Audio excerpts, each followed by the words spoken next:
Mon ami, tu dis que tu détestes les Ougans, les sorciers, les magiciens et tout ce qui les compose, les voyants et tant d'autres.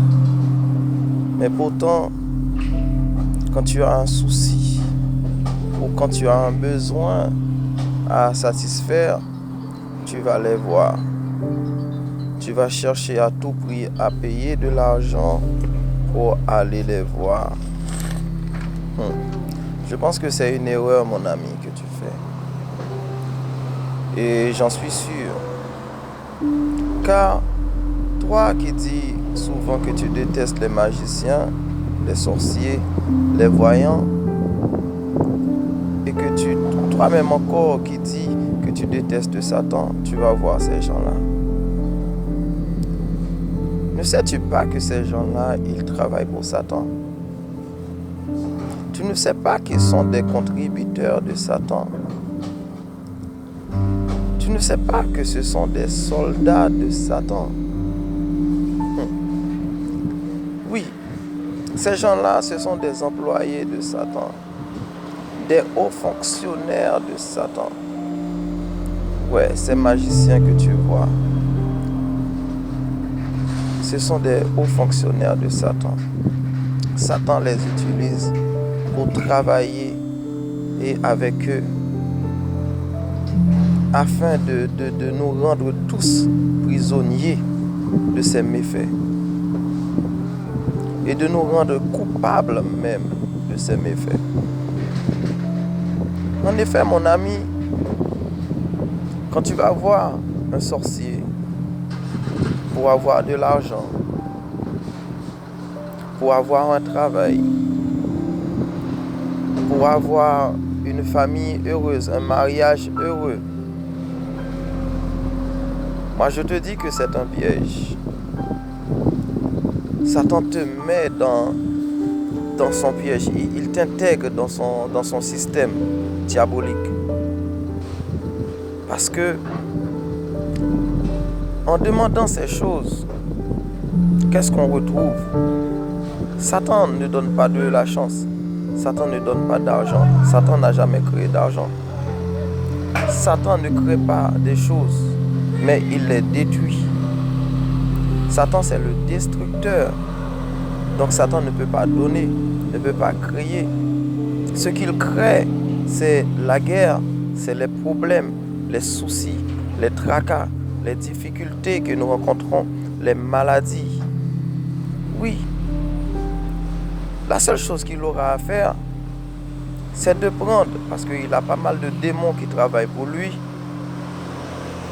Et donc, ces gens-là qui, justement, travaillent avec des démons, ces voyants, ces magiciens, ces sorciers, et tous ceux qui composent le monde des ténèbres, et travaillent avec ces gens-là pour vous satisfaire, vous qui ne savez pas ce qui se passe dans le monde des ténèbres. Eh bien, ces démons-là, ils vont récupérer ce que d'autres ont déjà pour pouvoir te donner. C'est-à-dire que pour le travail, eh bien, il y a quelqu'un qui va se trouver au chômage pour te permettre à toi d'avoir le travail. Voilà comment ça se passe. Et pour d'autres choses, c'est pareil. Tout ce que tu auras demandé, c'est qu'il y aura des démons qui vont récupérer chez d'autres personnes qui en ont, d'autres richesses, d'autres et satisfactions. Ils vont récupérer et dans la main d'autres, ils vont voler carrément pour te permettre à toi d'avoir à te satisfaire. Parce que tu as payé et donc eux, ils sont obligés de faire quelque chose. Ce sont des receleurs, des voleurs. Donc voilà comment ça se passe. Et toi, qui vas voir des magiciens, aussi des Ougans, des sorciers, pour te libérer des sorts, pour te libérer d'une maladie, sache que les maladies, ce sont les démons. Derrière chaque maladie, il y a un démon. Derrière chaque malade, il y en a un envoûtement. Il y a un type d'envoûtement. Il y en a des maladies qu'on dise être naturelles. Aucune maladie n'est naturelle. Toute maladie est surnaturelle.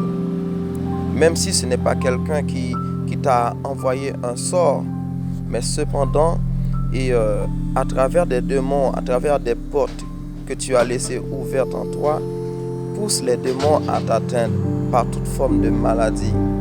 Et donc, tu vois, on ne rattrape jamais des maladies ailleurs que dans les airs. Même une grippe, c'est un démon qui est derrière. Même une fièvre, c'est un démon qui est derrière. Un handicap que tu peux avoir, c'est un démon qui est derrière. Tu vas les voir pour te faire guérir, pour te guérir. Eh bien, je vais t'expliquer. La guérison que tu vois, c'est une fausse guérison. Parce que les démons qui t'ont permis d'avoir cette maladie, eh bien, ces gens-là, leur devoir, c'est de retirer ces démons-là et de les envoyer vers d'autres personnes. Donc, c'est-à-dire la maladie que tu souffres aujourd'hui, c'est demain, un sorcier va te le retirer, mais va te l'ôter, mais cependant, c'est quelqu'un d'autre qui va souffrir à ta place. Et donc, c'est-à-dire que tu deviens de fait un coupable de Satan et par rapport à cette maladie. Tu vas chercher parfois même à détruire la vie de quelqu'un, à tuer quelqu'un.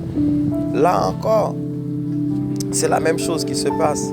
Donc ils font en sorte ils ont des démons qui travaillent pour cela. Et donc pour détruire la personne.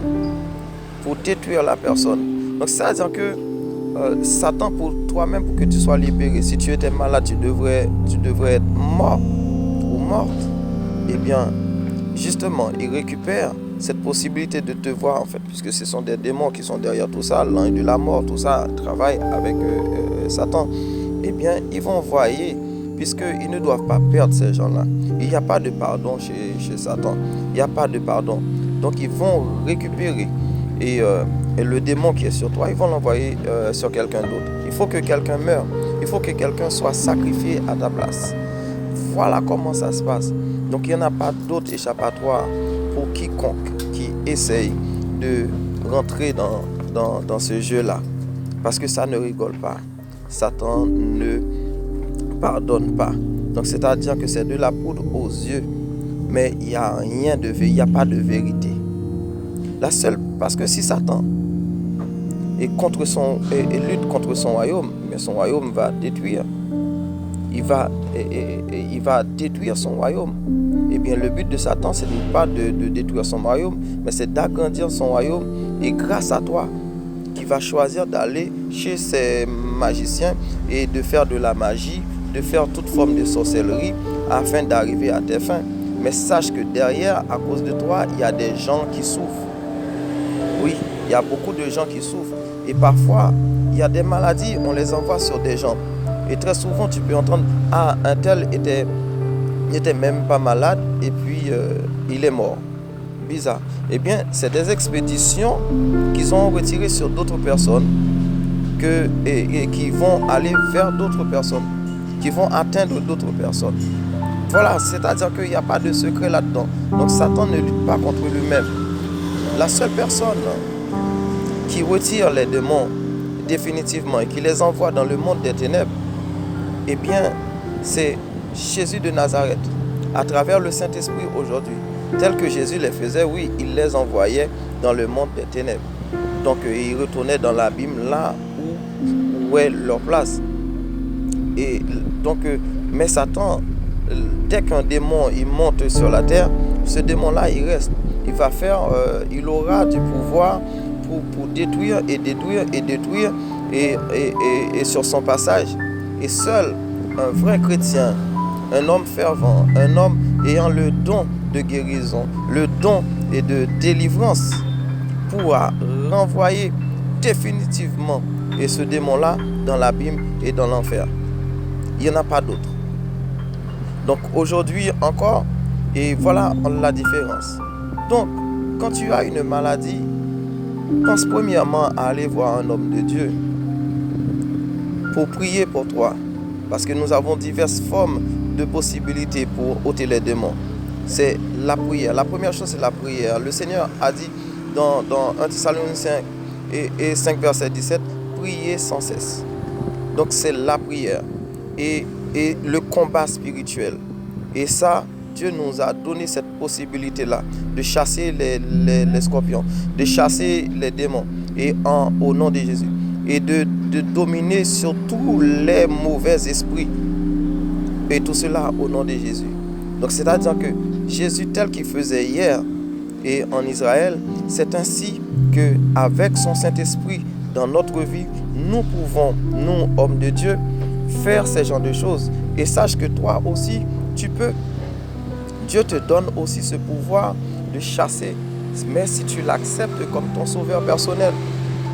Si tu acceptes Jésus comme ton sauveur personnel, demain tu pourras être un vrai guérisseur dans ta famille. Tu pourras libérer des gens, leur libérer de leur souffrance, prier pour eux afin qu'ils aient du travail, afin qu'ils aient un enfant, afin qu'ils aient toutes les choses dont ils désirent dans leur vie pour être heureux. Il y a des gens qui demandent à avoir des enfants. Très souvent, ces enfants-là, c'est vrai que quand ils vont et voir les sorciers pour cela, voilà ce qui arrive. C'est que derrière ces enfants-là naissent. Mais cependant, derrière, il se cache des petits démons. Oui, il se cache des petits démons. C'est ce qu'on appelle des démons hybrides. Quand la personne pense que c'est son mari et c'est l'enfant de son mari, mais c'est l'enfant d'un démon qui a couché avec sa femme. Et donc, qui amène un démon hybride. Très souvent, on voit avec ces enfants-là, c'est la galère dans la maison. C'est une grande souffrance, c'est des calamités. Ces enfants-là, ils deviennent des vrais criminels pour la société. Ils ne respectent personne, ils ne respectent ni personne. Et même leurs propres parents. Parce que derrière, il y a un démon. Parce que derrière, tu as été voir un sorcier pour avoir ton enfant. Tu as été voir un ougan pour avoir ton enfant. Voilà tout ce qui se passe dans le monde des ténèbres. Donc ça veut dire que ce n'est pas un jeu d'aller voir ces gens-là. Ce n'est pas un jeu. Parce que c'est une question entre le chat et la souris. Mais seul en Jésus, on ne retrouve pas ce genre de choses. Donc mon frère, ma soeur, si tu as besoin d'une vraie délivrance, si tu as besoin d'une vraie vie pour être heureuse, parce que Dieu donne des enfants. Rappelons-nous Anne. Eh bien, Anne, elle a prié. Eh bien, Dieu l'a récompensée. Donc Dieu donne. Et on a vu en Israël tant d'hommes et de femmes, Bartimée et très connus, et tant d'autres hommes et femmes. Donc l'aveugle à Siloé et tant d'autres, et la femme perte de sang, peu importe le problème que tu as. Et même la mort, aujourd'hui, le Saint-Esprit peut encore, et le Saint-Esprit est capable de ressusciter des gens qui sont morts, si telle est la volonté de Dieu. Donc ça veut dire que ce qui se faisait hier, c'est ce qui peut encore se faire aujourd'hui. Donc il ne faut pas avoir peur d'aller voir un homme de Dieu, un vrai homme de Dieu, un homme ayant l'Esprit de Dieu dans sa vie, qui a la capacité que Dieu a donnée et la capacité de pouvoir faire ces choses-là. Parce que tout homme n'est pas forcément capable de le faire. Mais il y a des vrais hommes de Dieu, des hommes qui tout le temps, qui ont leurs genoux, qui sont constamment en prière, qui sont constamment avec Dieu et qui sont en dehors du cadre du péché et visible et même invisible. Et pour permettre et pour que Dieu utilise pour faire ces genres de choses. Donc mon frère, ma soeur, et donc ne te décourage pas. Va trouver un homme de Dieu. Et mets la foi. C'est par ta foi que tu seras guéri. Si tu as la foi, tu seras guéri. Beaucoup de gens qui sont malades à l'hôpital, c'est bien dommage qu'ils n'aient pas la foi en Dieu. Parce que s'ils aient la foi en Dieu, même de leur lit, ils peuvent prier et demander à Dieu de les guérir. Dieu le ferait. Moi, je te dis aujourd'hui, toi qui es malade, qui es à l'hôpital, toi-même qui te trouves à la maison, tu as cette possibilité de prier à Dieu au nom de Jésus et tu seras guéri. Peu importe ton problème. Moi, ma femme a été guérie d'un cancer du col de l'utérus. Et moi qui suis là, c'est un miraculé. Eh bien, parce que j'avais la foi en Dieu. Et c'est donné à tout le monde d'être guéri. Donc ce n'est pas à une infime minorité, non. C'est à tous ceux qui l'ont reçu, tous ceux qui cherchent le Seigneur, tous ceux qui recherchent le royaume et la justice de Dieu. Ils peuvent avoir la guérison dans leur vie, ils peuvent avoir un mariage heureux, ils peuvent avoir des enfants magnifiques. Tu as vu Job, il avait tout perdu. Eh bien Dieu lui a redonné et encore mieux que ce qu'il avait auparavant. On a vu David, on a vu et Salomon et tant d'autres hommes qui étaient très très riches. Élie, le prophète Élie, donc qui pouvait dire des choses et que les choses arrivent, qui pouvait faire descendre le feu. Élisée et tant d'autres hommes que Dieu a utilisés. Et donc que ces gens-là, aujourd'hui encore, il y a des hommes et des femmes de Dieu qui peuvent faire ces genres de choses. Donc la seule chose qui nous reste, c'est de croire. Croire que le Seigneur est capable de faire encore, que Dieu peut faire encore dans ta vie, que Dieu peut te retirer dans ton tourment, dans ton tracas, dans ta difficulté et même dans tes difficultés, et que Dieu peut te délivrer définitivement, te retirer totalement du péché. C'est la seule chose qu'il faut faire, comme il est dit dans le livre de Actes, c'est croire au Seigneur Jésus et tu seras sauvé, toi et ta famille. Donc au lieu de rester dehors, au lieu de penser à aller régler des choses chez ces sorciers, aller voir ces magiciens, aller voir tous ces gens qui te pourrissent la vie par la suite. Parce que derrière, sache que Satan, c'est une porte que tu as ouverte afin que lui, il envoie ses démons pour t'atteindre dans ton foyer. C'est pourquoi beaucoup de foyers rétablissent par Satan et se détruisent. Et très très vite, il y a beaucoup ces gens-là, très souvent, ils perdent leur travail. Ils arrivent au sommet, mais ils perdent leur travail. Beaucoup de gens à qui Satan a donné de l'argent, mais on voit que ces gens-là, quand ils meurent, l'argent part en même temps. L'argent disparaît. Les richesses disparaissent. Il n'y a même pas de transmission et générationnelle. Il n'y en a pas de dynastie. Parce que celui qui s'est sacrifié, qui a donné parfois un bras, un pied et tout ce qu'ils ont, parfois un enfant et sa femme et leur mari pour avoir de l'argent, mais par la suite, Satan récupère. Non seulement il prend la personne et en sacrifice pour faire de sa nourriture, parce que ceux qui ne sont pas en Jésus sont des nourritures de Satan, il faut le savoir. Et donc Satan, non seulement il récupère et donc ce qu'on lui a donné, mais aussi il récupère son argent. Satan ne donne pas. C'est un voleur. C'est un mafia. Donc il ne donne pas. Il ne fait que prendre. Et donc si tu lui donnes ta vie, il va prendre ta vie. Si tu donnes la vie de tes enfants, il va prendre la vie de tes enfants. Et parfois quand tu lui donnes ta vie à toi, il prend ton enfant, il prend ton mari, il prend ta maison, il prend tout ce que tu as, tout ce que tu possèdes. Et il ne te reste rien. Personne ne sert Satan pour se trouver heureux. Mais heureux pour combien de temps?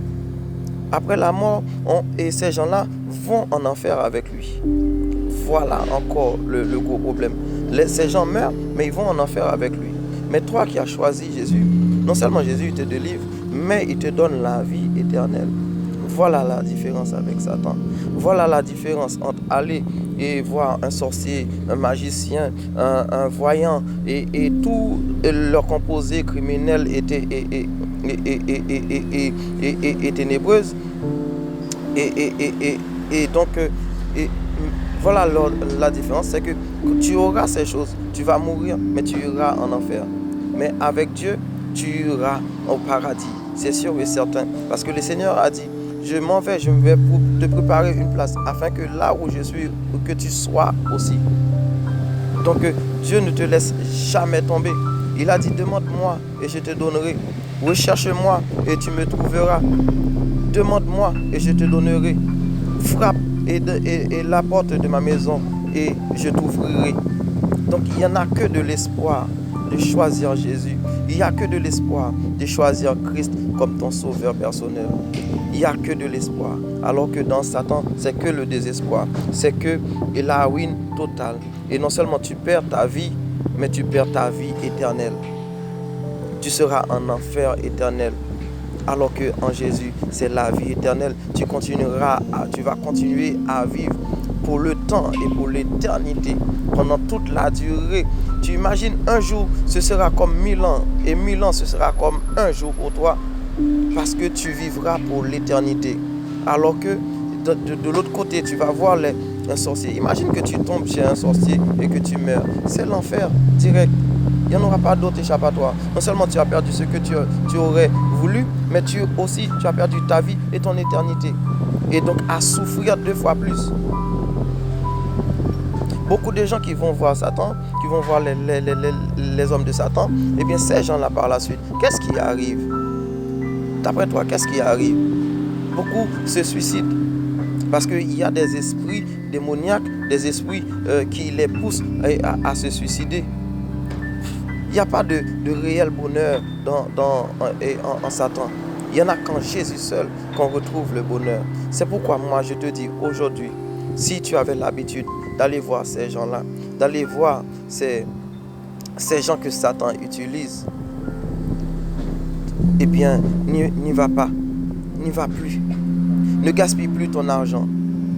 Mais va, mets tes genoux par terre et rechercher Dieu, rechercher Jésus de tout ton cœur, de toute ton âme et de toute ta pensée. Et lui, il viendra. Parce qu'il n'y a pas d'heure, il n'y a pas de temps pour lui. C'est un Dieu omniscient, omnipotent, omniprésent. Donc à toute heure et en tout lieu, il est capable d'intervenir. Il peut intervenir. Il n'attend que toi. Il attend que tu lui ouvres les bras pour qu'il vienne et te délivrer de toutes tes détresses. Mon ami, mon frère, ma soeur, c'est tout ce que je souhaite, de te voir heureux et heureuse. Et on ne peut l'être qu'en Christ et qu'en Christ seul. Car il a dit, venez à moi, vous tous qui êtes fatigués et chargés, je vous donnerai du repos. Et si quelqu'un est en Christ, il est une nouvelle créature. Les choses anciennes sont passées. Et voici toutes choses sont devenues nouvelles. Que dès maintenant, la vie soit nouvelle pour toi. Soit que tu aies une nouvelle vie dans ton quotidien et dans ta réflexion et dans tes actions. Que tu sois une personne nouvelle et bonne pour toute personne qui te verront et qui te parleront. Et que la bénédiction de Dieu t'accompagne chaque jour, à chaque instant. Non seulement en toi, mais dans ta famille, dans ta maison, dans ton entourage. Et partout où tu iras, tu seras et on verra une personne, un serviteur ou une servante de Dieu qui suit la parole, qui est fidèle en toutes choses. Parce que le Seigneur a dit, faites connaître vos besoins en toutes choses. Dans Philippiens chapitre 4, verset 6, en toutes choses, faites connaître vos besoins à Dieu par des plaintes, des supplications et avec action de grâce. Donc il ne demande qu'une chose, la prière. Priez sans cesse et tu auras tout ce que tu voudras en Jésus. Moi je te le dis et c'est ce que j'ai fait. Aujourd'hui, je ne suis pas riche, mais je ne suis pas malheureux non plus. Car Dieu me donne tout ce que je veux, tout ce que je lui demande. J'ai voulu me marier, je me suis marié. J'ai voulu une maison, il m'a donné une maison. J'ai voulu des enfants, il m'a donné des enfants. Tout ce que j'ai voulu, un travail, il m'a donné un travail. Aujourd'hui, je suis un prédicateur. Il m'a tout donné. Des choses que je n'espérais pas, eh bien, il l'a fait pour moi. Il pourra le faire aussi pour toi. Alors, mets ta confiance en lui. Et non seulement tu vivras sur cette terre de manière heureuse, mais tu vivras aussi un bonheur éternel qui t'attend parce qu'il viendra te chercher. Il est en train de travailler afin qu'il vienne te chercher. Mon frère, ma soeur, fais l'essentiel et d'accepter Jésus comme ton sauveur personnel. Que Dieu te bénisse. Que Dieu te garde.